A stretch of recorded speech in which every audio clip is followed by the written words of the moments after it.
Silence, silence, silence. After reviewing this trial, this court finds the defendant not guilty. The war on drugs is about justice, not crime. We stand by the law.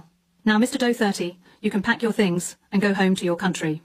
Mga po, walang iya kayo. Kakaupo ko lang dito, pauwiin yun ako. Hindi pa nga ako nakamagay eh.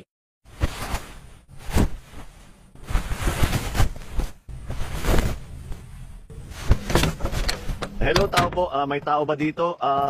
Sino ba daw papalitan ko? Ha? Wong, ano ginagawa mo dito? Bakit andito ka at nakasuot ka ng orange na damit? Pwede ba ako makahiga muna dito? Napapagod ako sa biyahe. Buti ka papauwi ka na, ako naman uli ilagay sa trial. Ano ba nangyayari sa'yo? Bakit ba nandito ka? Ano ba kasalanan mo at napunta ka dito? Papalitan daw kita kasi mag-sign off at uuwi ka na daw. Pambihira ng anak mong si Sarah, dinala ko dito. Ha, pambihira talaga.